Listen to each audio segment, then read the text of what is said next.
Last up to 20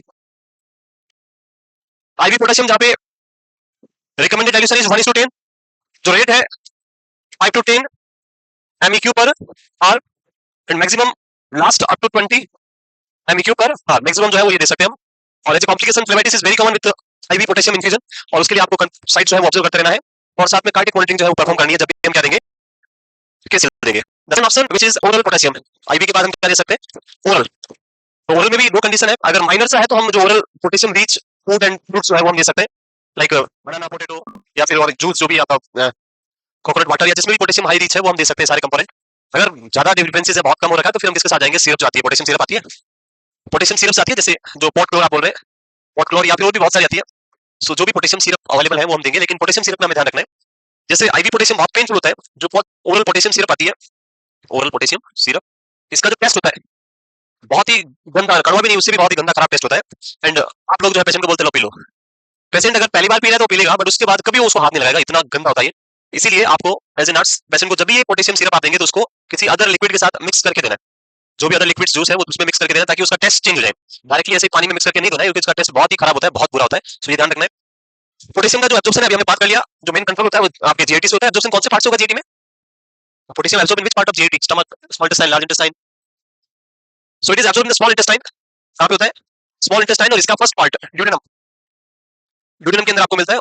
और उसके साथ साथ में जो प्रॉक्सिमल जेजनम है वहां से भी होता है, पर मैक्सिमम कहां से होता है, ड्यूडेनम से, उसके साथ में प्रॉक्सिमल जेजनम एब्जॉर्प्शन, तो ये यहाँ से एब्जॉर्ब हो जाएगा। पोटेशियम जब हम देते हैं तो ये जीएलपी को बहुत ज्यादा इरिटेट करता है म्यूकोसा को, और उसकी वजह से नोजिया वोमिटिंग होने के चांसेस भी बढ़ जाते हैं। सो कभी भी हमें इसको एम्प्टी स्टमक नहीं देना है, नहीं तो पेशेंट में ज्यादा इरिटेशन करेगा और उसके से ज्यादा कॉम्प्लिकेशंस होंगे। सो हमेशा इसको विद मील या आफ्टर मील देना है, should not give before meal, otherwise it will cause nausea and vomiting. So oral potassium supplement cause nausea and vomiting that should not be taken on an empty stomach. Liquid potassium chloride has an unpleasant taste and should be taken with juice or another liquid. Diet rich in potassium like banana, orange, potato, coconut water, ये सारे आप दे सकते हैं।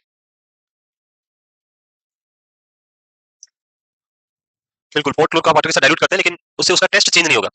Taste change करने के लिए आपको क्या करना पड़ेगा, कोई ना कोई अदर ऐसा जूस या कुछ लिक्विड चाहिए जिसका टेस्ट उसमें आए और वो पेशेंट उसको इजीली ड्रिंक कर सके। सो ये ध्यान रखना है। This is all about the potassium hypokalemia. इसके बाद हमारा सेकंड पार्ट वो है हाइपरकैलेमिया।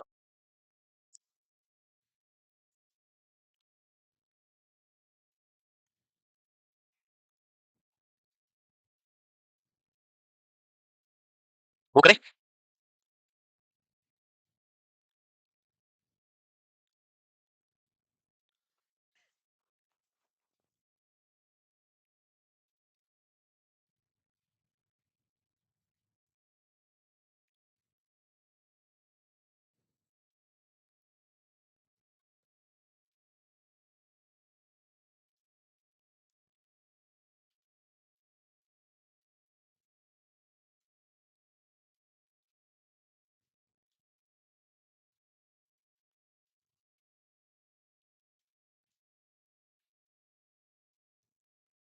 सोरल potassium supplement empty stomach use नहीं करना है, और उसका reason because it can cause nausea and vomiting when person is taking empty stomach. ज्यादा इरिटेट करेगा, उससे ज्यादा नोजिया एंड वोमिटिंग आपको देखने को मिलेगा। सो इसको हमेशा किसी ना किसी लिक्विड के साथ मिक्स करके ही आपको देना है।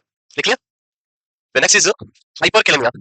Increase level of potassium more than 5.1, यहाँ पे 5.5 लिखा होगा, पर आपको क्या लिखना है, 5.1 MEQ per litre, that is considered as an hyperkalemia. रोज इसके लिए अगर हम बात करें तो यहाँ पे कुछ चीजें हैं, जैसे कुछ थिंग्स लाइक आईवी आप लगा रहे हैं उससे हाइपरकैलेमिया हो सकता है, और बहुत सारी ऐसी कंडीशन है डाइट में हम ले रहे हैं उससे हाइपरकैलेमिया होने के चांसेस बहुत कम होते हैं, बिकॉज जीटी से एब्सॉर्ब भी नहीं होगा अमाउंट में। बट कभी कभी ऐसा होता है कि पेशेंट को ना तो आपने एक्सेसिव आईवी दिया है, ना ही ओरल से हुआ है, फिर भी उसकी बॉडी में क्या हो रहा है, हाइपरकैलेमिया हो रहा है। आपने देखा होगा, ऐसा क्यों हो सकता है, ऐसा पॉसिबल है विदाउट एनी एक्सटर्नल फैक्टर, फिर भी बॉडी में क्या हो रहा है, हाइपरकैलेमिया। कैसे, नो एक्सटर्नल फैक्टर, बाहर से आपने पोटेशियम ना तो दिया है पेशेंट को आईवी, ना ही ओरल, कुछ नहीं किया है। सो एक तो मेन इंपॉर्टेंट थिंग और मेन इंपॉर्टेंट यहाँ पे होता है, सेल ब्रेकडाउन। बॉडी के अंदर इंटरनल फैक्टर के अंदर एक प्रॉब्लम जो हाइपरकैलेमिया कोज कर सकता है वो है सेल ब्रेकडाउन। जितना ज्यादा सेल लाइसिस होगा, सेल के अंदर हाई अमाउंट में क्या प्रेजेंट है, पोटेशियम, और वो सारा आएगा ब्लड में, और ब्लड में जो पोटेशियम होगा वही हमें सैंपल हम भेजेंगे उसमें मिलेगा, और वो हाइपरकैलेमिया आपको शो करेगा। तो वो सारे कोज इसमें हम देखते हैं one by one. Excessive potassium, oral injection of potassium containing food and medication like potassium chloride आप डायरेक्टली ईट कर रहे खा रहे तो उससे बढ़ सकता है, पहला reason. Rapid infusion of potassium containing IV solution, जो भी आईवी सॉल्यूशन है जैसे आरएल या अगर कोई भी पोटेशियम कंटेनिंग केसीएल आपने डाइल्यूट करके पेशेंट को प्रोवाइड कर रहे हैं और वो आपने बहुत रैपिडली दे दिया, तो उससे क्या होगा, नंबर इसका number of potassium will increase and this lead to hyperkalaemia.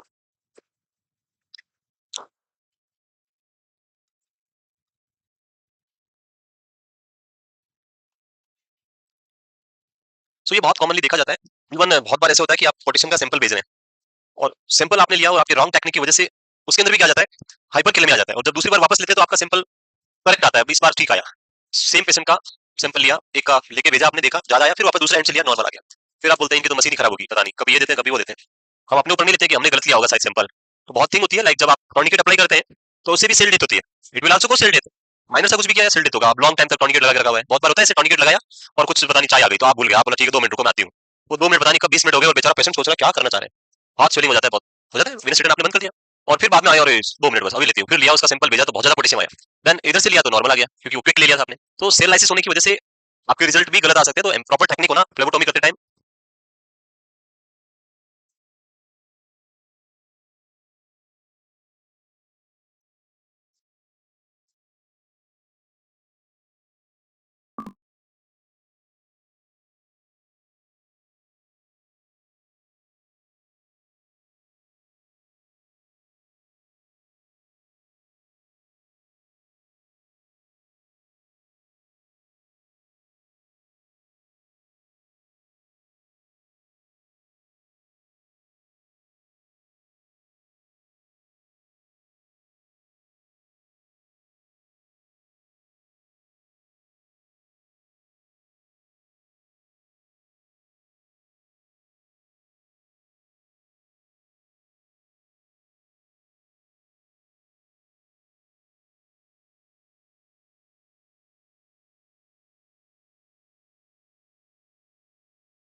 Cancer से अगर तैयारी होती है तो कैंसर से एक्सेल में जितना ऐसा तो कैंसर से की वजह से बॉडी में दर्द का इंक्रीज होगा उसका होगा पर फिर उसका होगा कि भी बढ़ रहा है वहां पे कोई कैंसर से बढ़ रहा है मेरा नहीं सही आ रही है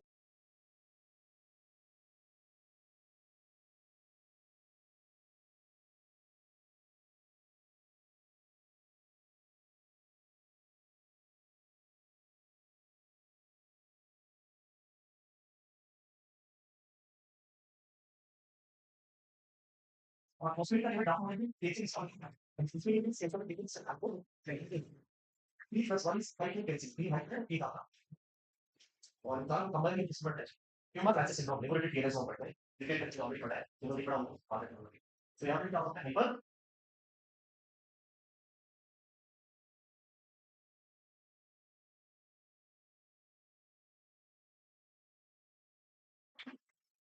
एक सेकंड कवर होता है पूरा शरीर लिखना है मैं क्या मैं क्या बात है अपना मतलब ये वो चलते रहेंगे सो अदर सिंगल एक प्रॉब्लम होती है राइट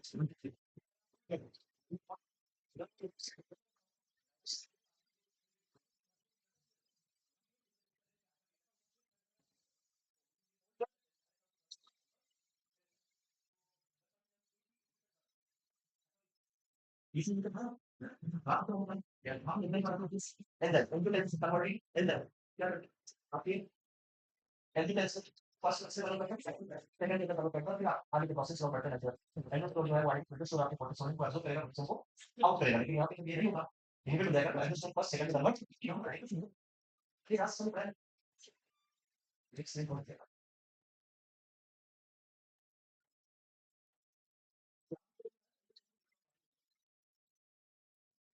फर्स्ट सेकंड ये बात है लंग से आवाज लंग से है और लंग से क्या ऐसी and that se pone lì per chiedere mi si intende da fare sentimenti se che mi da mi si sente da sconfitta tu vai sconfitta per si chiede attacchi che non si è fatto per anche di trovare e non si va se non per ma se lega e adesso il video che si chiede da che sono i tuoi mi hanno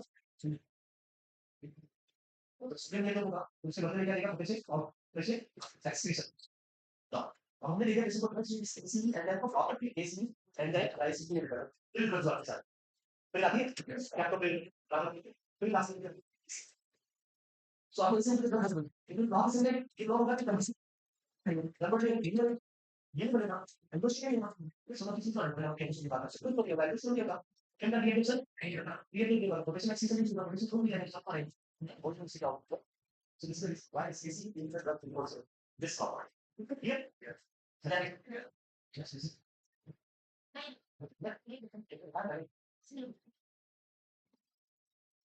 what is it but you want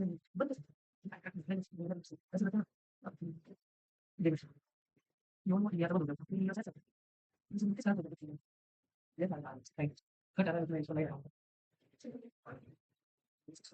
इसमें maximum नहीं मतलब जो क्या इस तरह से बैठ में ये चार्ज नहीं करता सिंह की बेसिकली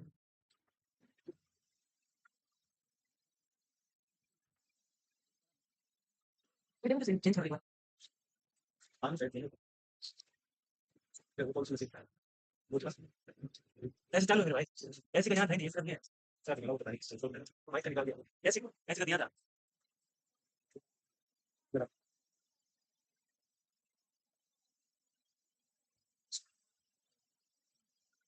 सो चार्ज वाला था और मत होता है भाई से करना और वो पीछे सॉन्ग सॉरी सॉरी 40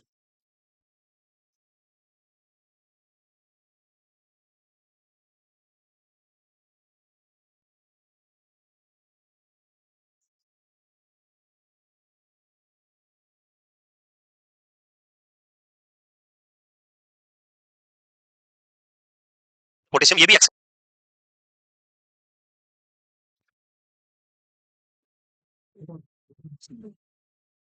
बीच आ जाए करने करें कॉल करता है कॉल करता हूं कॉल और नहीं खान से बोल रहा हूं कि आई नहीं बंद किया नहीं वो तो मैंने कुछ नहीं साहब ऐसे बटन डाल मुझे मैंने वो मैंने इनको लगा नहीं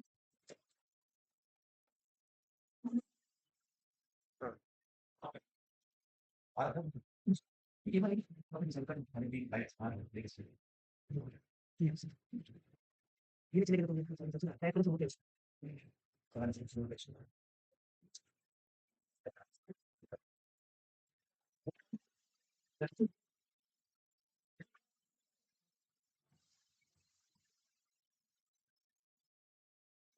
सॉरी ना सिंपली कॉम्बिनेशन कितना करेंगे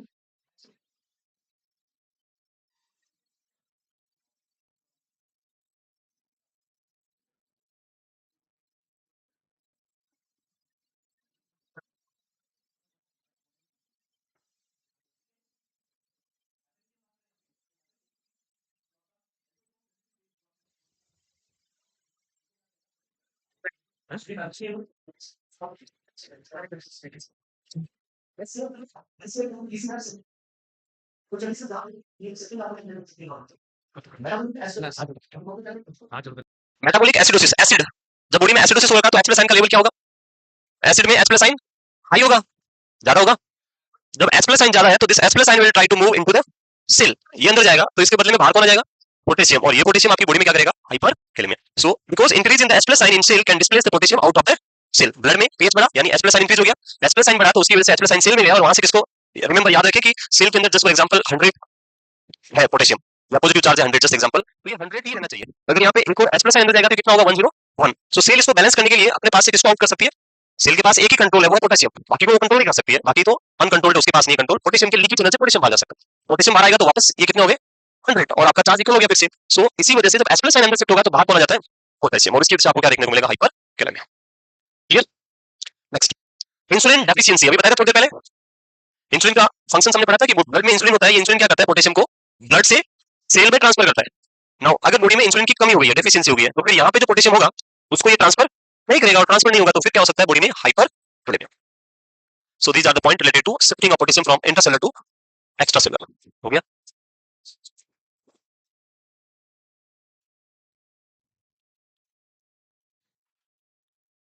So these are the cause for increased potassium level in blood, or we can say hyperkalemia.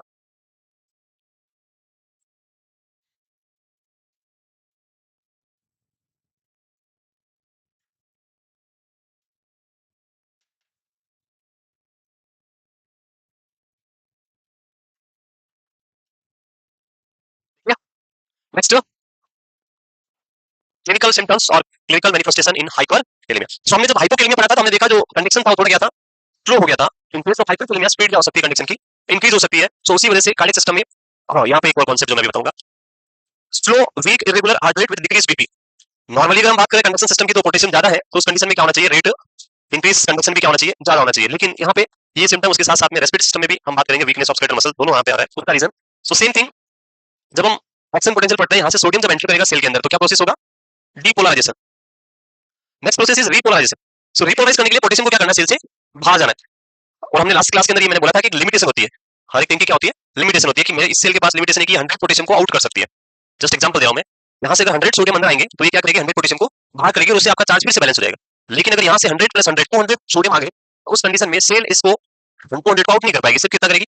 100 को, और उसकी वजह से जो रिपोलराइजेशन प्रोसेस था वो नहीं होगा, सेल क्या रहेगी? परमानेंटली डीपोलराइज रहेगी। सेम थिंग यहाँ पे पोटेशियम में होगी कि नॉर्मली सेल के पास कैपेसिटी है कि वो 100 पोटेशियम को आउट कर सकती है, लेकिन बॉडी के अंदर ब्लड में पोटेशियम बहुत ज्यादा एक्सेसिव अमाउंट में है, और हमने बोला कि 98% पोटेशियम कहाँ होता है? सेल के अंदर। तो एक्सेसिव पोटेशियम कहां से हो जाएगा? सेल के अंदर। जब सेल रिपोर्टेशन प्रोसेस के लिए जाएगी तो 100 पोटेशियम को बाहर भेज देगी, लेकिन फिर भी बहुत ज्यादा पोटेशियम होने से पीछे अभी भी क्या प्रेजेंट है? पोटेशियम प्रेजेंट है, और ये जो पोटेशियम है वो सेल को रिपोलराइज नहीं होने देगा। इसको हम बोलते हैं परमानेंट रिपोलराइजेशन। सोडियम बढ़ने से परमानेंट डीपोलराइजेशन और पोटेशियम बढ़ने से परमानेंट रिपोलराइज हो जाएगी। और जब ये रिपोलराइज हो जाएगी, प्रोसेस आगे हो ही नहीं रहा, तो फिर ये कंडीशन यहीं पे स्टॉप, और उसकी वजह से ये सारे सिम्टम्स आएंगे आपको, slow weak irregular heart rate, decrease BP, weakness of skeletal muscle. ये में प्रीवियस वन में हमने देखा कि पोटेशियम कम है तो जीटी सिस्टम उसको अब्सॉर्ब करने के लिए मोटिलिटी क्या करेगा? डिक्रीज करेगा। अभी पोटेशियम ज्यादा है तो उसको क्या करना? बॉडी से आउट करना है, तो मोटिलिटी क्या होगी? Increase. So increase motility of bowel sound भी आपकी क्या हो जाएगी? इंक्रीज। डायरिया हो जाएगा पर्सन को लॉस करने के लिए। So these are the symptom associated with cardiac system and GI system.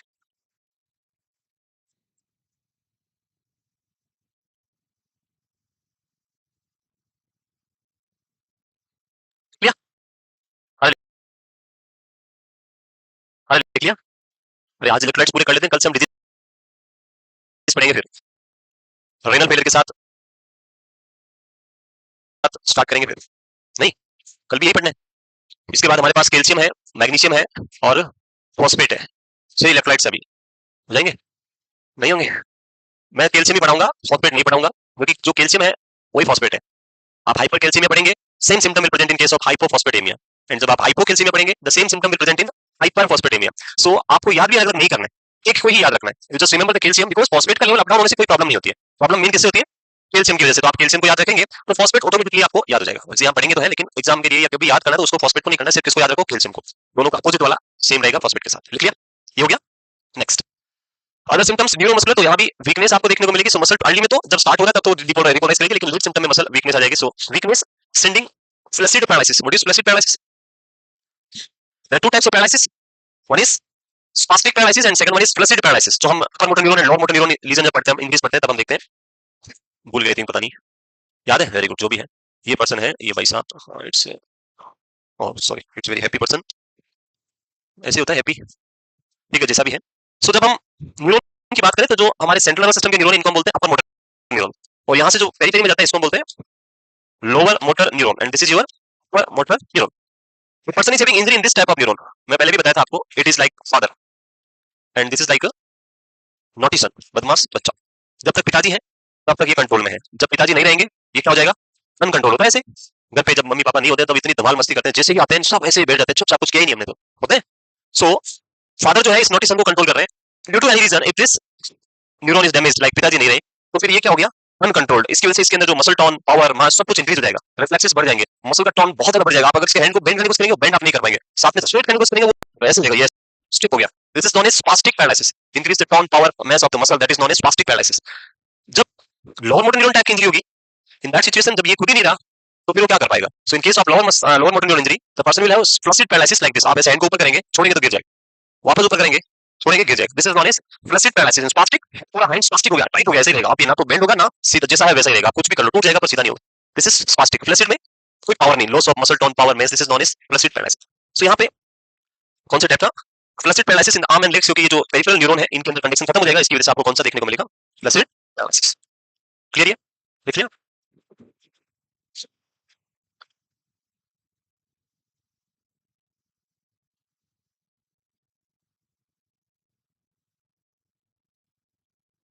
वो करें द नेक्स्ट। अरे डायग्नोसिस करने के लिए सिंपल सा, ब्लड सैंपल लेंगे, अगर लेवल ज्यादा है तो हम बोलेंगे हाइपरकैलेमिया। इसी चेंजेस याद रखने हैं। पहले में क्या हुआ था? कम हो गया था तो हमने एसटी वाले पार्ट को नीचे डिप्रेस कर दिया था, अभी ज्यादा हो गया तो एसटी के पार्ट को हम ऊपर करेंगे, देखते हैं क्या होगा उसमें। सो ये लिख लिया। Serum potassium level more than 5.1 mEq per liter, that is known as hyperkalemia. ECG changes की अगर हम बात करें, so this is the P Q R S, यहाँ पे यूएव नहीं होगा, U wave is only present in hypokalemia, only and only electrolytes के अंदर सिर्फ एक ही इलेक्ट्रोलाइट्स, दैट इज हाइपोकैलेमिया, बाकी किसी में नहीं होगा।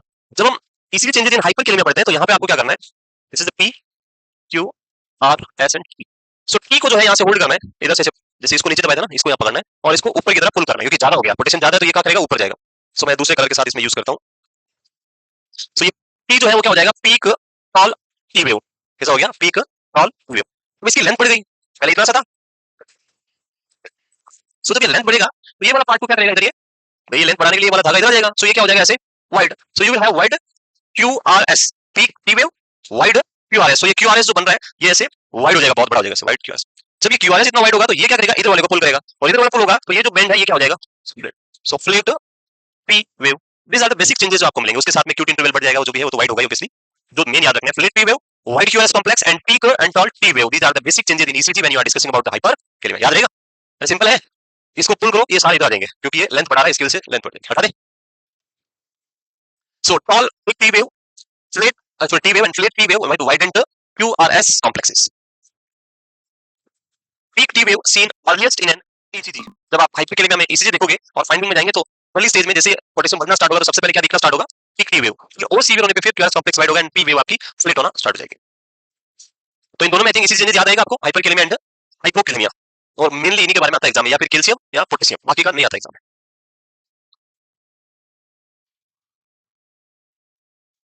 घर पे जाना है, रिवाइज करना है, पढ़ना है। अगर कुछ आपको बाई द मिस्टेक कहीं डाउट लग जाए तो उसको क्या करना है? लेके आना है। डाउट नहीं लगता है आपको? थोड़ा पिछला समझा दीजिए। क्या समझाना है भाई? कौन है? काजल। क्या समझाना है काजल? काजल कह रही पिछला कुछ समझाओ। क्या पीछे क्या रह गया?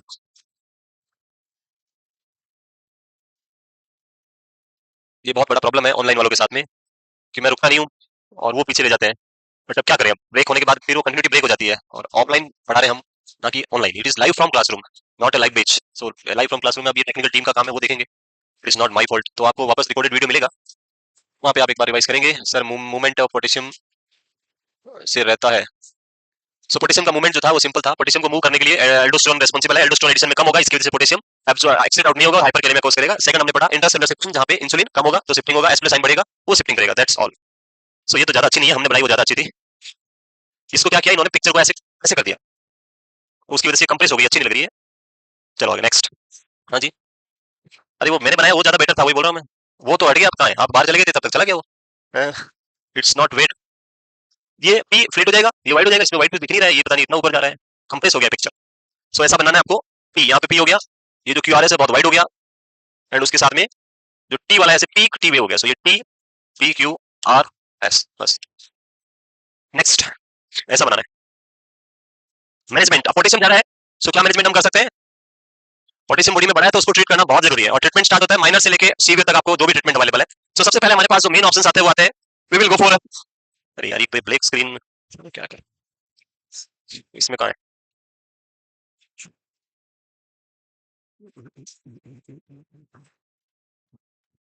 वाइट हो ही नहीं रहा है, लेके रहेगा। चलो कोई नहीं। सो हम बात कर रहे थे potassium management, we will use GI drip. अभी बताया मैंने, GI is the glucose insulin drip. So insulin की अगर हम बात करें तो इंसुलिन बॉडी में क्या करता है, तो मेन मैनेजमेंट इसका ग्लूकोज मेटाबॉलिज्म, मेन जो इसका वर्क है ग्लूकोज मेटाबॉलिज्म। सो अगर आप पेशेंट को पोटेशियम को डिक्रीज करने के लिए इंसुलिन देंगे, तो वो आपकी बॉडी में इंसुलिन को तो रिड्यूस करेगा, it will reduce insulin but also decrease the glucose in the blood. So potassium तो ट्रीट हो जाएगा, बट बॉडी में क्या हो जाएगा, हाइपोग्लाइसेमिया हो जाएगा। सो फॉर दैट हम साथ में क्या ऐड कर रहे हैं, ग्लूकोज। सो ये इंसुलिन इसी ग्लूकोज को मेटाबोलाइज कर लेगा, और साथ में जो पोटेशियम कम था ज्यादा था उसको रिड्यूस कर देगा। इसलिए हम साथ में क्या देते हैं हमेशा, ग्लूकोज इंसुलिन। मोस्टली जो है वो हम 100 ml D25 with with international unit of normal human therapeutic insulin आता है, रेगुलर इंसुलिन जो आता है अच्छे, वो आपको देना है। इन दोनों को मिक्स करके और इससे आपका ट्रीटमेंट हो जाएगा। आईवी लगाना है।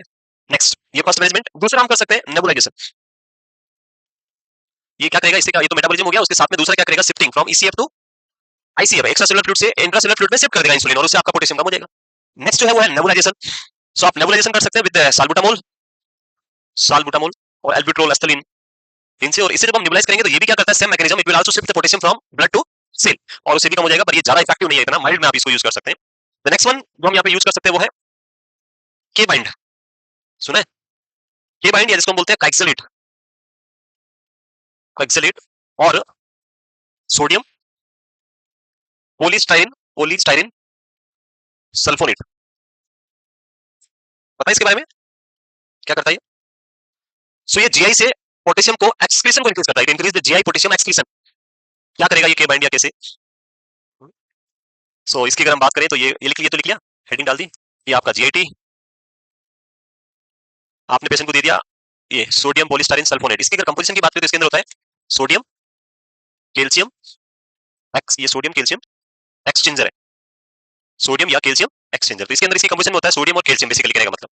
हम एक ले रहे हैं, मान लो आपने सोडियम वाला दिया, दोनों टाइप का आता है केबाइंड, सोडियम एक्सचेंजर वाला भी आता है, कैल्शियम वाला भी। हम सोडियम वाले की बात करते हैं। सो आपने सोडियम दिया, ये दे दिया, पाउडर पिला दिया इसको, इसमें क्या है, सोडियम है, ये केबाइंड है जिसके अंदर सोडियम है, ये यहाँ आएगा, और यहाँ पे क्या प्रेजेंट, हाईली एसिड, एसिड का मतलब क्या है, हाई अमाउंट में H प्लस साइन। सो ये दोनों क्या करेंगे, एक दूसरे के साथ में एक्सचेंज करेंगे। केबाइंड अपना सोडियम दे देगा इस स्टमक के एसिड को, और इसके बदले में क्या ले लेगा अपने आप H प्लस साइन। सो पहले जो केबाइंड लोडेड था वो सोडियम के साथ था, अभी इसके पास क्या आ गया H प्लस। तो जब ये आगे यहाँ मूव करेगा तो इसके पास क्या है अंदर H प्लस, सोडियम इसको यहाँ दे दिया और H प्लस ले लिया। Now this H plus loaded K bind will reach in intestine, जहाँ पे सबसे ज्यादा एब्जॉर्प्शन होता है आपके ड्यूडेनम में।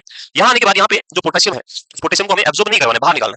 सो ये फिर क्या करेगा, H प्लस साइन, इस हमने पढ़ा था H प्लस साइन और पोटेशियम एक दूसरे के साथ इंटरचेंज करते हैं। So potassium will go with this K bind, and H plus sign जो है यहाँ से वापस क्या हो जाएगा, एब्जॉर्ब हो जाएगा। तो अब जो पहले H प्लस लोडेड था, इसके पास अब कौन बाइंड हो गया, पोटेशियम, इसलिए इसका नाम क्या है, के बाइंड, पोटेशियम को बाइंड करने वाला, that's why it is known as K bind. And now this complex will move out and body से क्या हो जाएगा इसका excretion, but it is very very slow excretion करता है, माइल्ड सा, क्योंकि जीओटी वाले को निकालता है, ब्लड में तो भी ज्यादा है। ये जस्ट हेल्प कर रहा है कि जीओटी से एब्जॉर्ब ना करके और इंक्रीज नहीं करना है, इससे ब्लड वाला कम होने के चांसेस बहुत कम है, इसलिए ज्यादा सीवियर केसेस में इफेक्टिव नहीं होता है। माइल्ड केसेस में जब किडनी आपकी हेल्प करे तो ये जीएटी से आपको एक्सेप्ट करके थोड़ा हेल्प कर सकता है। एंड इसका जो अदर नेम है, इसीलिए हम इसको बोलते हैं केटाइन एक्सचेंजर, केटाइन एक्सचेंजर। जब भी आप केबाइन प्रोवाइड करते हैं तो हमेशा ध्यान रखना है, before giving K bind to the patient always ask for constipation. पहले क्या पूछना है पेशेंट से, कॉन्स्टिपेशन तो नहीं है, और you will check bowel sound और पेरिस्टाल्सिस। जो बाउल साउंड है वो देख ले कि प्रेजेंट होनी चाहिए या कॉन्स्टिपेशन नहीं होना चाहिए। अगर बाउल साउंड या पेरिस्टाल्सिस एब्सेंट है, कॉन्स्टिपेशन प्रेजेंट है, देन दिस के बाइंड जो कॉम्प्लेक्स बना है that will not excreted out from GIT. ये कॉम्प्लेक्स तो बन गया बट ये आउट नहीं होगा। दिस क्रिस्टल जो ये कॉम्प्लेक्स बना है, ये crystal will cause irritation to this mucosa. इसको इरिटेट करेगा, इसको डैमेज कर देगा, उसकी वजह से क्वालिटीज हो सकता है, ब्लीडिंग हो सकती है, इन्फ्लेमेशन हो सकता है और कॉम्प्लिकेशन आ जाएंगे जीआईटी के। तो इसीलिए पेशेंट में क्या चेक करना है जब भी हम ये देते तो कॉन्स्टिपेशन या बाउल साउंड प्रेजेंट होना चाहिए। नेक्स्ट इंपॉर्टेंट थिंग, जब भी आप पेशेंट को केबाइन प्रोवाइड करते हैं तो उसको किसी भी ऐसे लिक्विड में मिक्स नहीं करना है जो ऑलरेडी पोटेशियम कंटेनिंग लिक्विड है, कोकोनट वाटर में मिला के पिला दिया।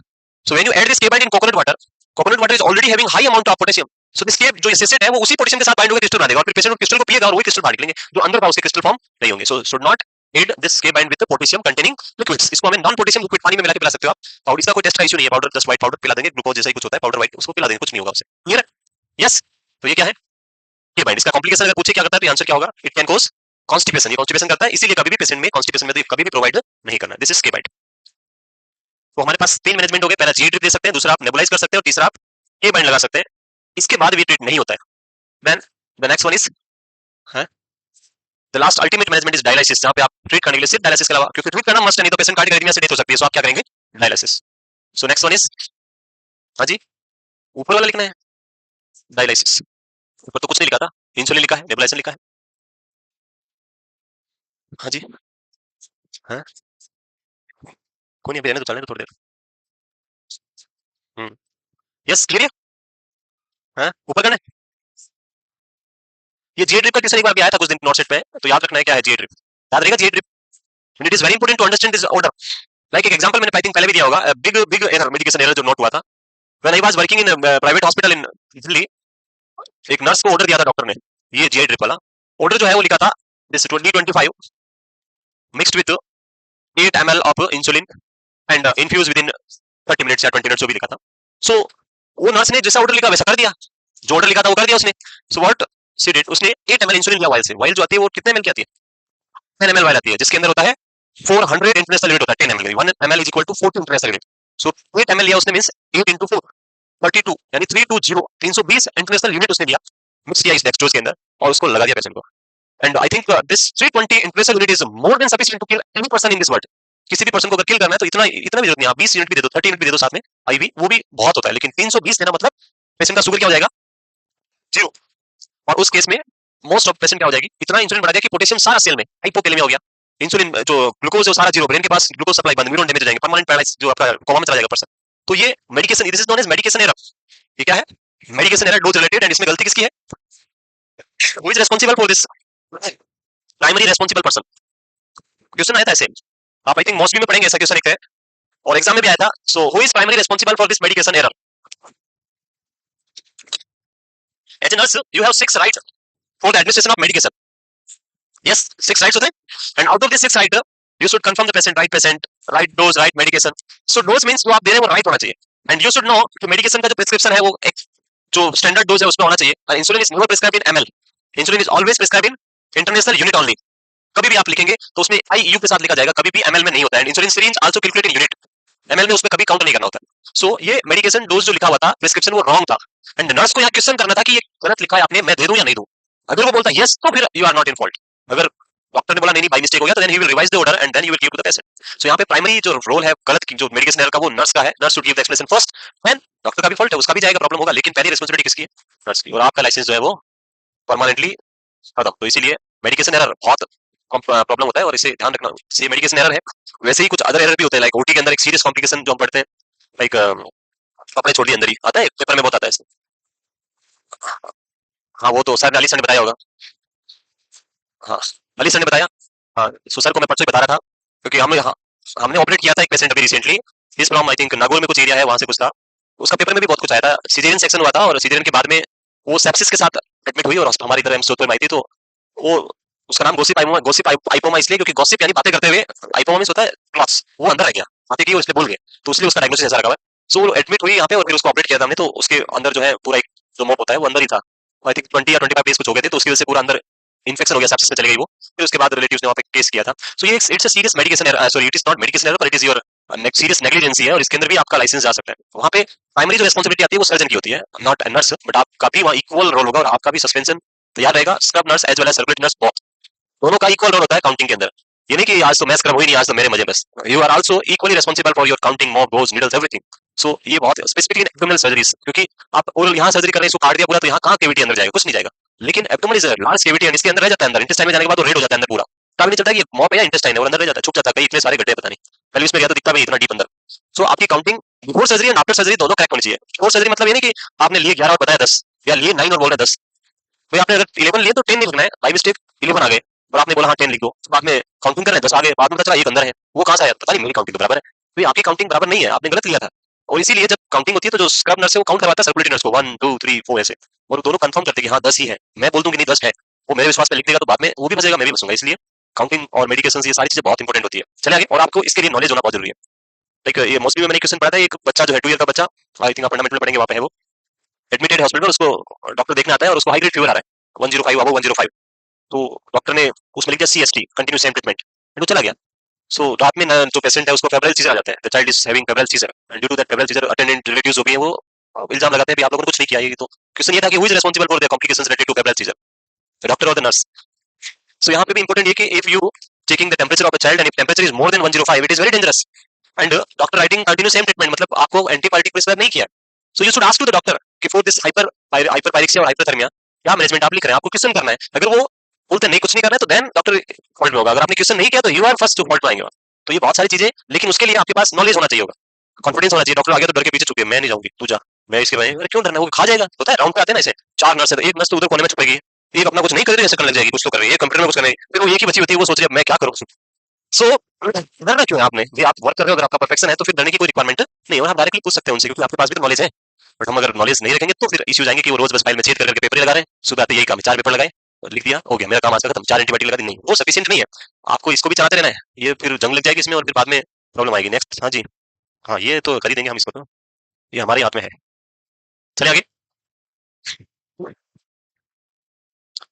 क्या लिखना था ये, अरे ये भी चिपक गया, देखिए वो करें। सो यहाँ पे क्या लिखा है देख लेते हैं, administer the potassium excreting diuretic, अगर किडनी नॉर्मल है, रिनल फंक्शंस नॉर्मल है, तो आप क्या दे सकते हैं, लूप डायरेटिक्स दे सकते हैं। बट ध्यान क्या रखना है कि किडनी अगर नॉर्मल है तो बहुत बार ऐसा होगा कि हाइपरकेलेमिया हो रखा है, वो किडनी नॉर्मल नहीं है इसलिए होगा, तो वहां पे हम लूप डायरेटिक्स नहीं दे सकते। So if renal function is normal then we will give potassium excreting diuretics, if renal function is impaired administered sodium polystyrene sulfonate, अभी बताया मैंने, it's an cation exchange resin that promote GI sodium absorption and potassium excretion, sodium को तो absorb कर लेंगे क्योंकि sodium exchange में आया था, और उसके बदले में क्या बाहर जाएगा, potassium.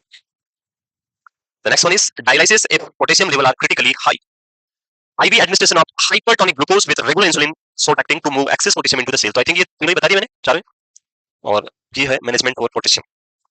Now if you have any doubt you can ask, otherwise we are moving on next electrolytes that is calcium.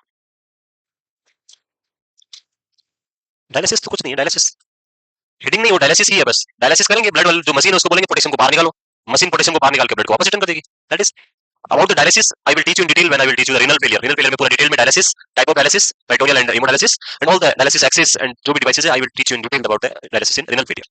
So ये करेक्शन किया जा सकता है डायलिसिस के थ्रू अगर पेशेंट में हाइपर कैलेमिया है। लाइक इलेक्ट्रोलाइट्स के अंदर जैसे कैल्शियम और सोडियम, सॉरी पोटेशियम जो है वो क्रिटिकल है, बहुत ज्यादा कॉम्प्लिकेशन करता है, मैंने स्टार्टिंग में बोला है, लेकिन अगर सोडियम का लेवल बढ़ा तो वो ज्यादा प्रॉब्लम नहीं करता है, इसलिए वहां डायलिसिस करने की रिक्वायरमेंट नहीं है, वहां पे हम स्लोली स्लोली डिक्रीज कर सकते हैं। बट ये अगर क्रिटिकली हाई और इंस्टेक नहीं हो रहा है तो फिर आपको क्या करना पड़ेगा, इमीडिएटली डायलिसिस करना पड़ेगा।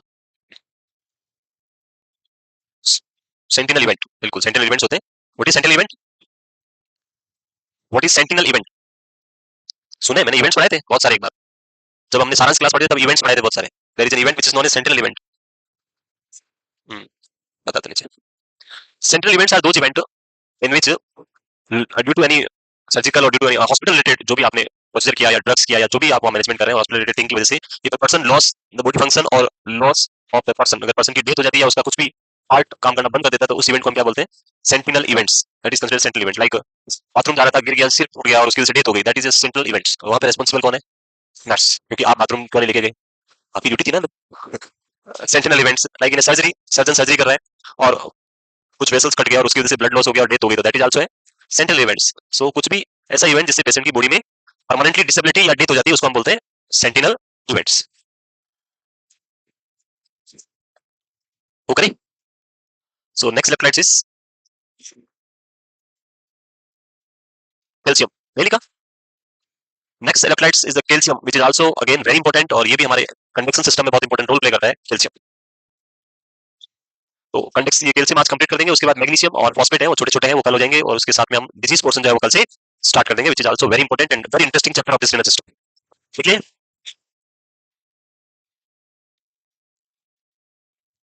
अब ये सिस्टम जो है ज्यादा बड़ा नहीं रहा है, अब जल्दी खत्म हो जाएगा, और मोस्टली 5 to 7 क्लासेस में कंप्लीट हो जाएगा, और उसके बाद जो बाकी पेंडिंग जो भी है सर से मैंने बात किया अभी। सोंकोलॉजी तो मैं आई थिंक नेक्स्ट संडे को, संडे तो मॉडल पेपर है, तो नेक्स्ट संडे हम कंप्लीट कर लेंगे, और उसके अलावा जो क्या था आपका स्केलेटल सिस्टम का भी सर को मैंने बोल दिया, आई थिंक कुछ लेक्चर की बात का, कुछ लेक्चर से बाकी है, कुछ पता नहीं जो भी है, तो वो सर करवा देंगे एक दिन मॉर्निंग में बुला के आपको। और फिर बचा क्या है वो सिस्टम वाइज लिम्फेटिक तो सबका पेंडिंग है, तो सबको पढ़ा देंगे। यस, मूव करें नेक्स्ट, कैल्शियम। सो ये भी एक टाइप का इंपोर्टेंट केटाइन है, कैल्शियम +2 हाईली पॉजिटिव चार्ज के साथ केटाइन है। It is the second major extra cellular cation. First number पे आता है आपका सोडियम, सेकंड नंबर पे आता है calcium, second major cation in the extra cellular compartment. Control की बात करें, इसका रेगुलेशन की बात करें, जैसे सोडियम का हमने बात किया था रेगुलेट बाय एल्डोस्टेरोन, यहाँ पे अगर हम बात करें इसके रेगुलेशन की, तो main hormone is PTH. Main hormone कौन है? पीटीएच। उसके साथ साथ में calcitonin, but primarily parathyroid hormone या TH. So it is regulated by parathyroid hormone is calcium regulatory hormone, also by vitamin D and calcitonin. So vitamin D का role, it's type of transporter for calcium. GIT से calcium को blood में transfer करने के लिए किसकी requirement होगी? Vitamin D की रिक्वायरमेंट होगी। सो इसीलिए ये हेल्प करता है कैल्शियम रेगुलेशन में, और इसीलिए जितने भी कैल्शियम आते हैं टैबलेट्स फॉर्म या पाउडर फॉर्म, उनके साथ में क्या आता है? विटामिन डी फ्री जो इसका एक्टिव फॉर्म है वो आपको मिलता है, और वो कैल्शियम को एब्सॉर्ब करवाता है। अगर प्लेन कैल्शियम होगा तो उसका एब्सॉर्प्शन नहीं होगा, इसलिए हम विटामिन के साथ डी3 के साथ ये प्रोवाइड करते हैं। Normal serum level is 8.5 to 11 mg per dl और 4 to 5 MEq per liter. So this is the level of calcium in the blood. तो इसका लेवल भी अगर हम बात करें तो बहुत कम है, 4 to 5 MEq per liter. It is also near by जितना पोटेशियम का था वो 3.5 to 5.1 मिली इक्विवेलेंट उतना ही है, और इसी वजह से इसकी वजह से भी कॉम्प्लिकेशंस आपको क्या मिलेंगे? ज्यादा सीवियर कॉम्प्लिकेशंस आपको मिलेंगे।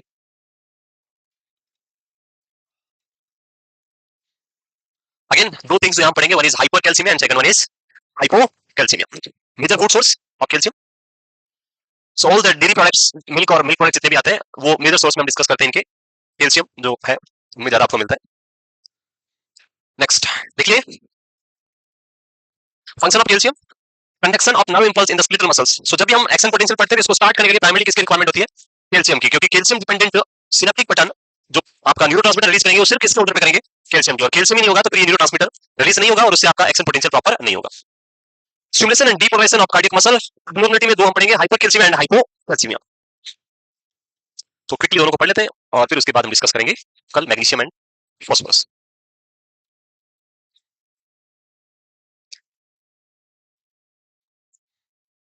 कल जो है आप लोग नेफ्रॉन पढ़ के आएंगे, क्या पता आप लोग भूल गए हो। नेफ्रॉन याद है? कुछ होता है, कुछ होता है, नहीं होता है? कौन से पार्ट ऑफ ब्रेन में होता है? किडनी में, वेरी गुड। सो नेफ्रॉन कल हम पढ़ेंगे, renal failure, and renal failure पढ़ने के लिए आपको नेफ्रॉन का एनाटॉमी जो है और उसका फिजियोलॉजी जो है वो पता होना चाहिए। सो इट इज वेरी सिंपल, कुछ भी नहीं है, बस उसके पार्ट और एनाटॉमी फिजियोलॉजी जो हमने पढ़ा था वो पढ़ के आए। चलो जो नहीं आए थे वो भी इधर उधर से कहीं देख के जुगाड़ करके थोड़ा सा देखा है, एक पेज का ही है, एक फोटो है, बस वही लेना, वही पढ़ के, फोटो चाहिए आपको, बस वही पढ़ के आना है। यस, और उसके साथ हम पढ़ेंगे रेनल फेलियर कल, लिखिए। सो विल स्टार्ट विद हाइपरकैल्सिमिया, है नहीं लिखा?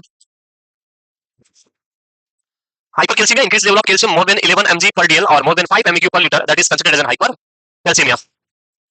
कुछ इंटरेस्टिंग चीजें कैल्शियम के बारे में जो हम बात करेंगे अभी, और इसका बढ़ने का कुछ बहुत सारे फैक्टर्स जो आप देखते हैं, वन बाय वन उनको डिस्कस करते हैं। ओके, वो करें। Next, increase serum calcium level more then 11 mg per dl, that is considered as an hypercalcemia. Causes में पहला है increase calcium absorption. Again calcium का एब्जॉर्प्शन भी आपका स्मॉल इंटेस्टाइन से आपको मिलता है, स्मॉल इंटेस्टाइन, और स्मॉल इंटेस्टाइन में भी responsible part again that is duodenum. Duodenum जो आपका primary first part of small intestine वहां से, और उसके साथ में प्रॉक्सिमल जेजुनम जो जेजुनम का अर्ली पार्ट होता है वो भी हेल्प करता है, बट मेनली कौन करवाता है? Duodenum. Excessive oral intake of calcium and vitamin D, like आप बहुत ज्यादा मिल्क और मिल्क प्रोडक्ट खाते हैं, चीज बटर और जो भी ऐसे मिल्क प्रोडक्ट आते हैं वो सारे, तो उसमें बहुत ज्यादा कैल्शियम है, और उसके साथ में विटामिन डी भी प्रॉपर्ली आप ले रहे हैं, तो वो कंडीशन में क्या कॉज करेगा? Hyper calcaemia. Then decrease calcium excretion. Calcium के एक्सक्रीशन की बात करें तो कौन करेगा? कौन सा organ? Which organ excrete the calcium? Like potassium kidney से होता है, सोडियम किडनी से होता है, कैल्शियम कहां से होता है? वो भी होता है, तो वो भी होता है, तो वो भी किडनी से ही होता है, ऐसे बोला किडनी। एक्सक्रीशन का main role, excretory main organ in our body is kidney. So kidney के थ्रू आपको देखने को मिलेगा, और वहां पे पीटीएच हार्मोन और जो कैल्सिटोनिन है वो बहुत इंपॉर्टेंट रोल प्ले करते हैं। पीटीएच का डिक्रीज लेवल कैल्शियम को ज्यादा एक्सक्रीट आउट कराएगा, तो वो देखते हैं यहाँ पे। रीनल फेलियर, किडनी फेल हो गई तो किडनी आउट नहीं करेगी। Use of thiazide diuretics, very important, आगे मैं बताऊंगा, I will explain in detail about this thiazide और थियाजाइड लाइक डायूरेटिक्स जो मीडियम एफिकेसी डायूरेटिक्स आती है। These are also known as calcium sparing diuretics, ये कैल्शियम को क्या कराती है, स्पेयर करवाती है, जाने से रोकती है।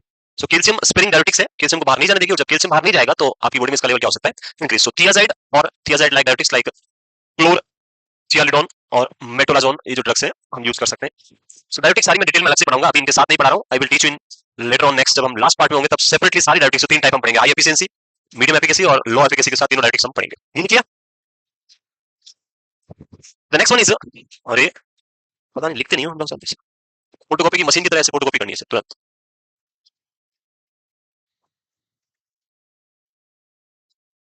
तो कल नेफ्रॉन जरूर पढ़ के आए आप लोग, इट्स वेरी इंपॉर्टेंट, और बहुत बार एग्जाम में जो है क्वेश्चन तो आते ही है, पर हमारे रिनल फेलियर में वो आपकी हेल्प करेगा बहुत ज्यादा।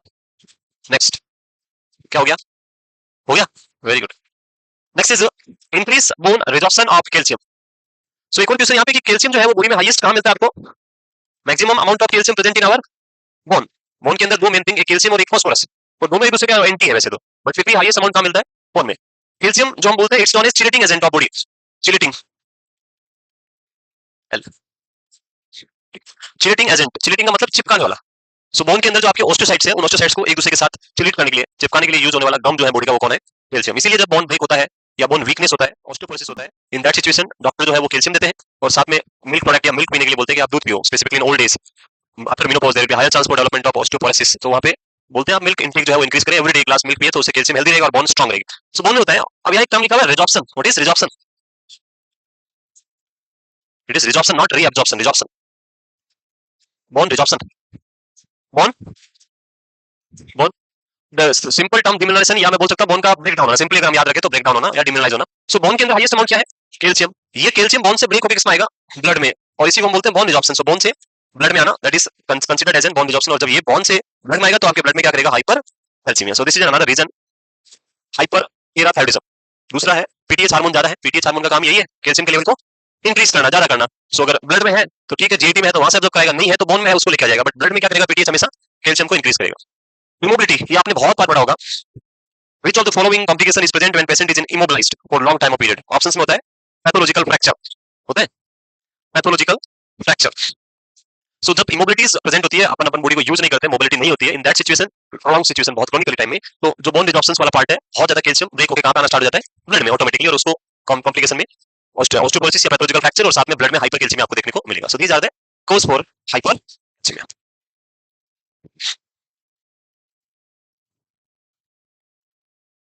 these all are the cause for hypercalcemia। वो करें। Next is medical symptom which is associated with increase calcium. So first वही सेम कार्डियोवास्कुलर सिस्टम की अगर हम बात करें तो कैल्शियम का लेवल बढ़ा है, और कैल्शियम का लेवल बढ़ने से नॉर्मल कंडीशन ज्यादा फास्ट होगा तो हार्ट रेट बढ़ेगा, बट सेम थिंग लिखा हुआ है इन अर्ली फेज, जब लेट फेज में पहुंचेंगे तो क्या होगा, ब्रेडिकार्डिया। और उसका रीजन क्या है, सेम, जब कैल्शियम ज्यादा होगा तो एक्सेसिव न्यूरोट्रांसमीटर आएंगे, एक्सेसिव सोडियम अंदर जाएगा, एक्सेसिव परमानेंट डिपोरेशन होगा, उससे आपका हार्ट रेट ब्रेडिकार्डिया कम हो जाएगा। इंक्रीज बीपी, हार्ट रेट बढ़ेगा तो उससे बीपी क्या हो सकता है, अर्ली स्टेज में इंक्रीज आपको देखने को मिल सकता है। बाउंडिंग पेरिफेरल फुल पल्स आपको मिलेगी, full pulse is the grade third, full pulse को बोलते हैं थर्ड, और बाउंडिंग पल्स को बोलते हैं फोर्थ। सो यहाँ बाउंडिंग फुल पल्स है तो ग्रेड 4 होगा। नर्वस सिस्टम, किडनी के ऊपर क्या इंपैक्ट आएगा, कैल्शियम बढ़ा है तो योर आउटपुट विल इंक्रीज और डिक्रीज, और नो इंपैक्ट। किडनी क्या करेगी, बढ़ाएगी यूनिट आउटपुट को, कम करेगी, बढ़ाएगी, क्यों, किडनी में प्रॉब्लम है तो कम भी तो हो सकता है। Hyper calcaemia is caused by renal failure, then person will have decreased renal output also, yes or no। so formation of renal calculi और flank pain, ये तो कैल्शियम के कॉम्प्लिकेशंस है। It is an calcium stone formation, जो हमारी body के अंदर the most common stone, सबसे कॉमन जो स्टोन बनती है वो कौन सी है, कैल्शियम स्टोन, जो सबसे कॉमन स्टोन आपकी बॉडी में आपको मिलेगी। एंड मोस्ट स्ट्रॉन्ग स्टोन कौन सी है, strongest stone, that is स्ट्रोइड stone. स्ट्रोइड जानते हो, ये कौन सी होती है, इसको मदरवर्ड में बोलते हैं मिक्स्ड स्टोन। क्या होगा इसमें, कैल्शियम, मैग्नीशियम, और क्या होता है, बाइकार्बोनेट, यूरिया, या मेटाबॉलिक वेस्ट। सो ये जो मिक्स वाली स्टोन होती है ये सबसे ज्यादा स्ट्रॉन्ग होती है। इसका क्वेश्चन आया था कि ड्यूरिंग लिथोट्रिप्सी, नेफ्रोलिथोट्रिप्सी जानते हो, जो स्टोन होती है उसको छोटे छोटे पीस में ब्रेक करके आउट करना, that is known as lithotripsy. So during lithotripsy which type of stone can not be operated by this lithotripsy process, कौन सी स्टोन को ऑपरेट नहीं कर सकते, तो जो स्ट्रोइड स्टोन होती है वो कभी भी किसी भी तरह के इस प्रोसेस से ब्रेक डाउन नहीं होती है, उसको हमें सर्जिकली ऑपरेट करके बाहर निकालना पड़ता है, उसको ब्रेक करने के लिए कोई मशीन नहीं है, ये बहुत स्ट्रॉन्ग और हार्ड स्टोन होती है। सो यूरिन आउटपुट में either increase or decrease on the present condition, if renal failure is there urine output will reduce, if kidney is normal then due to the compensation urine output क्या हो जाएगा आपका, increase। Clear, देखिए flank pain. Next, diagnostic evaluation कैसे diagnose करेंगे, सो diagnose करना, blood level देख लेंगे हम यहाँ पे, इलेक्ट्रोलाइट लेवल और उसके साथ में ECG, electrocardiographic changes. So serum calcium more than 1 mg पर डीएल, और उसको आप ब्लड इलेक्ट्रोलाइट लेवल है उसको चेक कर लेंगे। एक्सरे में रिवील अगर कैल्कुलाई फॉर्मेशन, स्टोन फॉर्मेशन हुआ तो एक्सरे कर सकते हैं, और ईसीजी चेंजेस में शॉर्टेंट एसटी सेगमेंट, वाइडेंट टी वेव। चलो इसकी भी बात करें। So this is the P Q R S T. जब हम ये पूरा ईसीजी पैटर्न की बात करें तो ये बन रहा है due to the depolarization of atrium, this is due to the depolarization of ventricles, and this part from here to here जो आपका है हम क्या बोल रहे हैं, it is a repolarization process. Basically due to the increase level of calcium, this part will happen very quickly. QRS complex क्या होगा, बहुत ही शॉर्ट टाइम पीरियड में कंप्लीट हो जाएगा, क्योंकि उसके पास कैल्शियम ज्यादा तो फोर्सफुली कॉन्ट्रैक्शन कर रहा है, उससे क्यूआरएस कॉम्प्लेक्स जल्दी बनेगा। टोटल टाइम कितना है हमारे पास, 0.8 सेकंड। अगर ये वाला पार्ट जो टाइमिंग की हम बात कर रहे हैं उसमें कम टाइम लगेगा, यानी डिपोलराइज होने का जो हम बात कर रहे हैं वो क्विक हुआ, तो कैल्शियम तो अंदर चला गया। रिपोलराइजेशन प्रोसेस से पोटेशियम का, सो ज्यादा कैल्शियम अंदर जाने पे ज्यादा पोटेशियम बाहर निकालना पड़ेगा, it will take more time compare to the previous normal time. और इसी वजह से ये जो पार्ट क्या हो जाएंगे, इंक्रीज आपको देखने को मिलेंगे। तो यहाँ लिखा हमने, और सॉरी इंक्रीज क्या, टी वे वाला जो टी वाला पार्ट जो बना है यहाँ पे, ये डिपोलेशन है, रिपोलेशन सॉरी, रिपोलेशन स्लो होगा पोटेशियम को बाहर निकालने के लिए, और उसकी वजह से जो टी वेव है ये इतना ना बन के बहुत ज्यादा वाइट टी वेव बनेगा। इसको टाइम क्या लगेगा, ज्यादा टाइम लगेगा। मैंने जो एग्जांपल दिया था कि 100 अंदर है 100 बाहर है, 100 अंदर जाएंगे तो 100 बाहर जाएंगे। अभी कैल्शियम ज्यादा है, थोड़ा ज्यादा अंदर गया तो ज्यादा बाहर निकालने पड़ेंगे। सो गला तब तो फास्ट हो गया क्योंकि क्विक हो रहा है, कॉन्ट्रैक्शन ज्यादा हो रहा है, लेकिन बाहर निकलने में पोटेशियम को टाइम ज्यादा लगेगा, और उसकी वजह से आपका जो डीप रिपोलेशन प्रोसेस है वो ज्यादा टाइम लगेगा। और रिपोलेशन कौन इंडिकेट कर रहा है यहाँ पे, टी वाला part, this is the T, यानी इसी वजह से आपको मिलेगा यहाँ पे वाइड टी वेव। सो जो मेन पार्ट है this is the main part, और ये एसटी सेगमेंट शॉर्ट होने का रीजन क्योंकि ये पार्ट क्या होगा, बहुत ही क्विकली आपको देखने को मिलेगा, इसकी वजह से शॉर्ट हो जाएगा। तो क्लियर, सो इसमें ज्यादा चेंजेस है नहीं, याद रखें सिंपल है, short ST segment and widened T wave. Some time narrow QRS complex भी देखने को मिल सकता है, लाइक हाँ नेरो दिख रहा है, this is the narrow QRS complex short ST with widened T wave. ये क्या है, टी एसटी सेगमेंट और क्यूआरएस कॉम्प्लेक्स नेरो क्यों होंगे, क्योंकि कंडक्शन क्या हो रहा है बहुत ही फास्ट। रिपोलेशन प्रोसेस यहाँ पे क्या होगा, स्लो होगा, क्योंकि आउट होने में टाइम ज्यादा लगेगा, उसकी वजह से ज्यादा वाइड टी आपको देखने में यहाँ पे मिलेगा। ये हो गया। Next is management. क्या मैनेजमेंट करोगे अगर कैल्शियम बढ़ गया तो, कैल्शियम बढ़ गया बॉडी में क्या करेंगे। सो डाइटरी कंट्रोल हम कर सकते हैं, डाइट में जो ज्यादा ले रहे हैं उसको बाहर निकाल सकते हैं, डाइट से एलिमिनेट कर देंगे। विटामिन डी अगर आप ज्यादा ले रहे हैं, धूप में ज्यादा बैठ रहे हो तो थोड़ा कम कर दें। विटामिन डी वही आता है, सनलाइट से आता है, भूल गए वो भी, activation of vitamin D kidney functions में पढ़ाया था मैंने। चलो निकलिए नेक्स्ट मैनेजमेंट। सो आई बी नॉर्मल सलाइन 0.9% NaCl, ये तो ठीक है। कैल्सिटोनिन और बाइफॉस्फोनेट्स, जब हम कैल्सिटोनिन देंगे तो कैल्सिटोनिन क्या करता है, ब्लड से कैल्शियम को कहा जाता है बोन में, ब्लड टू बोन, ये काम किसका है, कैल्सिटोनिन का। और इधर से इधर लाने का काम किसका है, पीटीएच। सो हम क्या देंगे, कैल्सिटोनिन और बाइफॉस्फोनेट्स, बाइफॉस्फोनेट यानी फॉस्फेट कंटेनिंग ड्रग। जब आप फॉस्फेट का लेवल इंक्रीज करेंगे तो कैल्शियम क्या होगा, कम होगा, कैल्शियम कहां चला जाएगा, बोन में। So phosphates reduce the serum calcium level due to inhibit the one more thing, osteoclast, osteoclast यानी it is osteoclast. Bone breakdown जो हमने लिखा था वही है सेम, जो बोन रिजॉर्प्शन वाला प्रोसेस, तो ब्रेकडाउन कम हो जाएगा क्योंकि कैल्शियम सेल बोन के अंदर जाना स्टार्ट हो गया।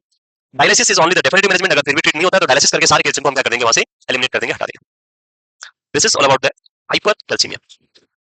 लास्ट पार्ट है कैल्शियम का, वो है हाइपोकैल्सीमिया, और फिर उसके बाद हम डिस्कस करेंगे रिमेनिंग इलेक्ट्रोलाइट्स। दो इलेक्ट्रोलाइट बचे, मैग्नीशियम एंड फॉस्फेट।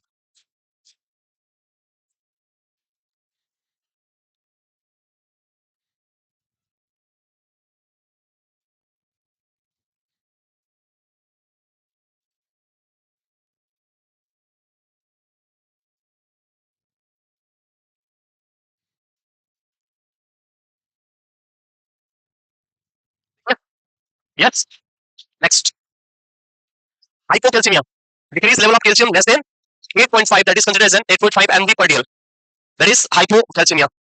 वो चीज फर्स्ट चीज इंटेक नहीं कर रहे हैं, लाइक बहुत सारे ऐसे होते हैं जो वेगन होते हैं जो मिल्क प्रोडक्ट नहीं खाते, मिल्क एंड मिल्क प्रोडक्ट और जो भी नॉन वेज जो भी है नहीं खाते, तो उस कंडीशन में उनको कैल्शियम का कोई सोर्स नहीं होंगे पास, और अगर कैल्शियम नहीं होगा तो फिर बॉडी में क्या हो सकता है, हाइपोकैल्सीमिया। तो ज्यादा वेगन भी नहीं रहना है, दूध प्रोडक्ट मिल्क वाले प्रोडक्ट तो खा सकते हैं।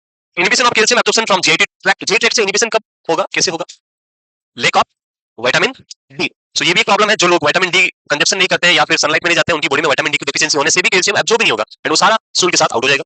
इनएडिक्वेट oral intake of calcium and vitamin D, mall absorption syndromes जो आप बच्चों में देखते हैं, लाइक क्रॉस डिजीज या अदर जो भी छोटे बच्चों में जो एब्जॉर्प्शन सिंड्रोम्स आते हैं वो प्रेजेंट है, तो उस कंडीशन में एब्जॉर्ब नहीं होगा जीआईडी से, और आपका बॉडी में हाइपोकैल्सीमिया आपको देखने को मिलेगा। कल क्या पढ़ के आएंगे, नेफ्रॉन तो पढ़ना है, पर ये भी पढ़ना है जो आज पढ़ना है, नेफ्रॉन तो एक्स्ट्रा है, ठीक है, जो हमने बहुत पहले पढ़ा था, आई थिंक 1 मंथ ज्यादा हो गया, स्टार्टिंग ऑफ द क्लास पढ़ाया था। अब तो मैं भी थोड़ा थोड़ा भूल गया हूँ शायद आपकी तरह। स्टार्टिंग से आए या बीच में आए थे, हाँ नहीं नहीं, ज्वाइन स्टार्टिंग से किया था ना, जब ये ब्रेन सिस्टम हमने स्टार्ट किया। ओके देख लिया, जो लेट आए थे वो आसपास जो भी है आपके, आपको कोई जान पहचान हुई होगा, है नहीं देते, नोटबुक मिलती नहीं मिलती है इनसे, है बहुत बार ऐसा भी होता है आप लोग नोटबुक लेने के बाद देते ही नहीं हो वापस, इसलिए भी नहीं देते होंगे कुछ लोग, हैं वापस देते हैं, नहीं देते हो?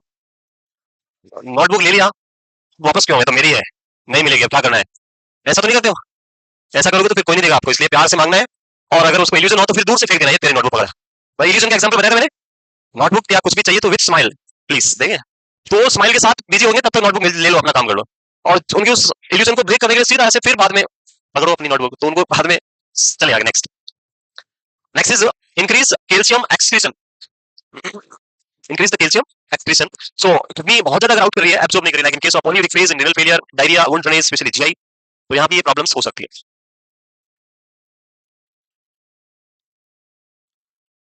इल्यूजन तो सर ने अभी पढ़ाया था थोड़े दिन पहले ही आप लोगों को, I hope you know very well about the illusion and delusion और जो भी है।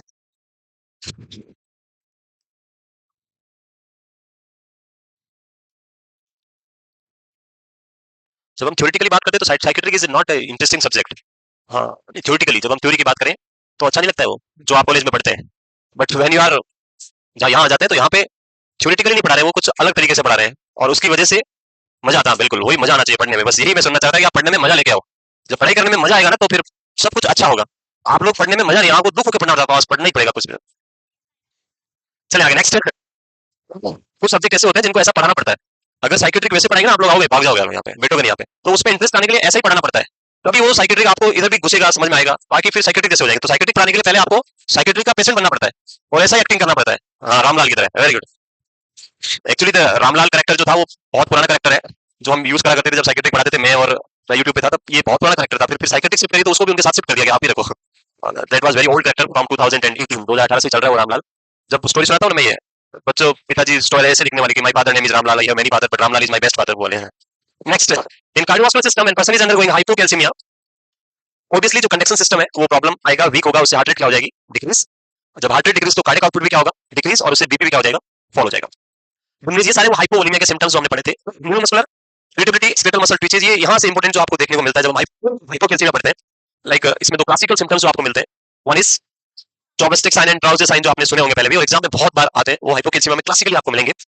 Painful muscle spasm in calf and foot during periods of inactivity, जब काम नहीं करेगा तो सीवियरली होता है, बहुत बार मसल ऐसे आपको लगा पैर ऐसे हो गया, अंदर से कुछ तो हो रहा है पता नहीं, वो स्पाज्म आता है due to the lack of calcium, और उससे जो इलेक्ट्रोलाइट इंबैलेंसेस होता है वो ये स्पाज्म ट्विचेस क्रैम्पिंग कॉज करता है मसल्स के अंदर, और इसी वजह से जॉबस्टिक साइन एंड ट्राउजर साइन जो आपको देखने को मिलेगा, जो हम अभी डिस्कस करते हैं इसके अगली स्लाइड पे।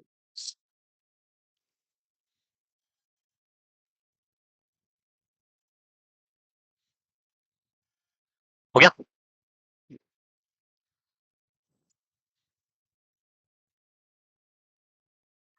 जितना ज्यादा आप रिवाइज करोगे, रिवीजन करोगे, उतना ज्यादा याद रहेगा। अगर रिवीजन नहीं करोगे तो कल भूल जाओगे वापस, वो चाहे भली साइकेट्री कितनी अच्छे से पढ़ाई हो फिर भी भूल जाओगे। तो इसलिए वो स्टोरी को क्या करना है, वापस याद नहीं करना है, रिवाइज करना है, डिक्टेट नहीं करना है, रट रहे बेटे Ramlal is my best friend Ramlal, ये ऐसा डिक्टेशन नहीं करना, नहीं तो फिर वो उल्टा पड़ जाता है। याद नहीं करना है, समझना है और रिवाइज करना है, रिवीजन करना वो इंपॉर्टेंट होता है। तो ये हो गया neuromuscular irritability, skeletal muscle cramping, twitching, और ये होने का main reason due to the electrolyte imbalances. चलिए नेक्स्ट, हो गया? हाँ जी, डीटीआर वो अभी बात करेंगे। डीटीआर जो है मैंने पहले भी बोला था, कैल्शियम के साथ और मैग्नीशियम के साथ दो जो इलेक्ट्रोलाइट्स है जहाँ पे बहुत इंपॉर्टेंट जो हमें ध्यान रखना है, और डीटीआर रिफ्लेक्सेस जो है आपको चेक करते हैं, तो इसके स्लाइड पे लिखा है मैंने यहाँ पे। हाँ, ये दोनों लिख लेते पहले। इसका एक क्वेश्चन एग्जाम में आया था, आई थिंक पिक्चर आया था, पता नहीं यार, लिखा हुआ था, कुछ तो लिखा था कि nurse is assessing vital science of the patient and during UP assessment when उसने कफ को इन्फ्लेट किया तो उसका हाथ जो है ऐसे क्या कर रहा है, बेंड पिचिंग और ऐसे नमनेस फील हो रहा है, तो दिस इज क्या है ये, सो दैट इज, उसमें ऑप्शंस लिखे हुए थे, हाइपोकैल्सीमिया, हाइपोमैग्नीशियम, ऐसे ऑप्शंस थे, ट्राउजर साइन नहीं लिखा था। तो this is the Trousseau sign जो हम बात कर रहे हैं, और it is caused by due to the hypocalcaemia. तो आपको दोनों याद रखना है, इधर ये नाम लिखा हो या फिर नहीं लिखा, तो आपको ये साइन जो है हाइपोकैल्सीमिया में देखने को मिलता है, ये याद रखना है। बीपी जो है, जो नॉर्मल हमारा सिस्टोलिक ब्लड प्रेशर है 120/80, सो सिस्टोलिक बीपी से आपको क्या रखना है, ज्यादा इंक्रीज करना है, हाई रखना है, इससे ज्यादा होना चाहिए, 130, 140, 150। तो उस कंडीशन में ये अगर ऐसा हो रहा है तो किसको इंडिकेट कर रहा है, हाइपोकैल्सीमिया को।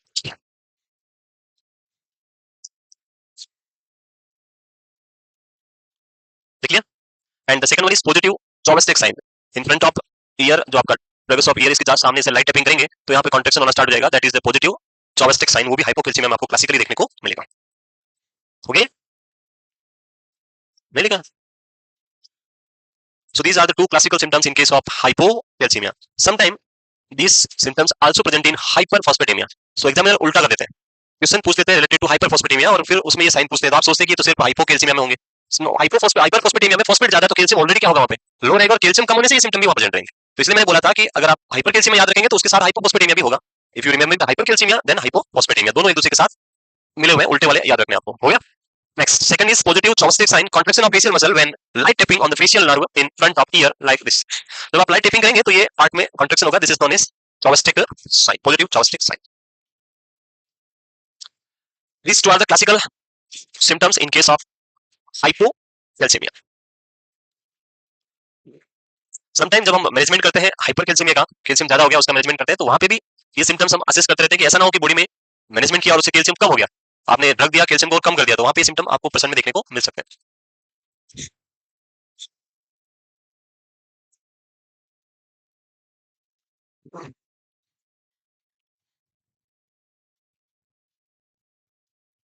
हो गया। The next one is in GI system, gastrointestinal system, increase gastric motility and hyperactive bowel sound. तो यहाँ पे भी सेम थिंग है, ड्यू टू द कैल्शियम जो है वो बॉडी के लिए जो कंडक्शन सिस्टम उसके लिए बहुत इंपॉर्टेंट है, कैल्शियम का लेवल डिक्रीज होने की वजह से इलेक्ट्रोलाइट इम्बैलेंसेस होगा, और इलेक्ट्रोलाइट इम्बैलेंसेस की वजह से ये एक्सेसिव ओवर स्टिमुलेशन आपको देखने को मिलेगा। जैसे हम सीधे में ब्रेन की बात करते हैं, excessive abnormal neural discharge, same thing, excessive abnormal stimulation lead to increase gastric motility, hyperactive bowel sound, cramping, diarrhoea.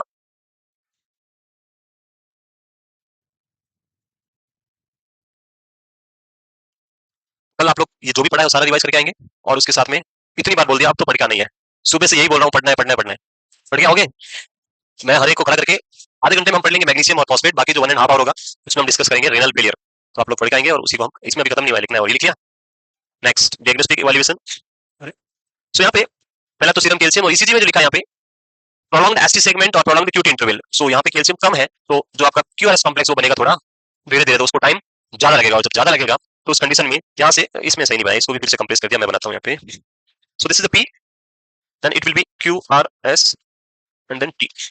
So Q T and S T, S T interval होता है, ये आपका P Q R S T, from starting of S to the starting of T, this is the S T segment. And Q T कहां से होता है? Q T from the, Q T कहां से होता है? So it will B from starting of Q to end of P, not starting its end. This is the QT, and from starting of P to the starting of Q. Here, this is the PR. Basically, it should be PQ. क्योंकि तो Q तक ही है, but हम name इसका क्या लिखते हैं? PR. So it's wrong named. और यही है नाम इसका ही रख दिया, PR interval. So यहाँ पे जो ये हम बात कर रहे हैं, जो आपका डीपोलेशन वाला यहाँ से लेके यहाँ तक का जो पार्ट है, इसको टाइम ज्यादा लगेगा, और इसकी वजह से ये पार्ट क्या हो जाएगा, थोड़ा वाइड हो जाएगा, और इसीलिए लिखा है prolonged ST interval and prolonged QT interval। ये इसीलिए सही नहीं है, तो कंप्रेस किया हुआ है, याद रहेगा। तो ये हो गया ECG चेंजेस। लास्ट पार्ट है वो है इसका मैनेजमेंट। कैल्शियम कम है तो नहीं लिखा, prolonged ST interval and prolonged QT interval. हो गया ना, वेरी गुड। मैनेजमेंट में कैल्शियम कम है तो पेशेंट को इमीडिएटली क्या लगाना है? कैल्शियम ग्लूकोनेट आप लगा दें तुरंत पेशेंट को। So calcium gluconate, calcium lactate, calcium chloride, calcium carbonate जो भी है वो दे दें, तुरंत दे दें। बट कैल्शियम जब भी आप लगाएंगे तो it is also high risk drug, it also cause cardiac arrhythmia, so you should give calcium very slowly slowly, not कि ऐसे तुरंत एक साथ लगा दिया। Administered calcium supplement 30 minute before meal for better. अगर आप कैल्शियम कार्बोनेट दे रहे टैबलेट तो एम्प्टी स्टमक देना है, सो इसका एब्जॉर्प्शन क्या होगा, ज्यादा बेटर होगा compare to after meal. The next is aluminium hydroxide reduce the phosphorus level. एक जो हमने थोड़ी देर पहले पढ़ा था कि कैल्शियम जो है इनवर्सली प्रोपोर्शनल टू फास्फोरस। सो यहाँ पे हाइपोकैल्सीमिया हो रखा है, तो इसका एक और ये भी हो सकता है कि फास्फोरस बढ़ने से क्या हुआ है, हाइपोकैल्सीमिया हुआ है। सो हम इसको क्या कर सकते हैं, डिक्रीज करेंगे तो ये ऑटोमेटिकली क्या हो जाएगा, increase. So this aluminium hydroxide reduce the serum phosphate level, causing counter effect of increasing calcium level. Food high in calcium that is milk और मिल्क प्रोडक्ट्स जो है वो आप दे सकते हैं, उससे कैल्शियम और बढ़ेगा और प्रॉब्लम सॉल्व हो जाएगी। Next one is magnesium. So will discuss about the magnesium and phosphate, दो इलेक्ट्रोलाइट्स बचे हैं जो हम पढ़ेंगे कल की क्लास में, and then will start the disease portion with renal failure. तो आज के लिए बस यही तक, आप लोग मेहनत करके आए, कल पढ़ के आए, स्पेसिफिकली नेफ्रॉन सब पढ़ के आएंगे, चाहे वो न्यू हो या ओल्ड।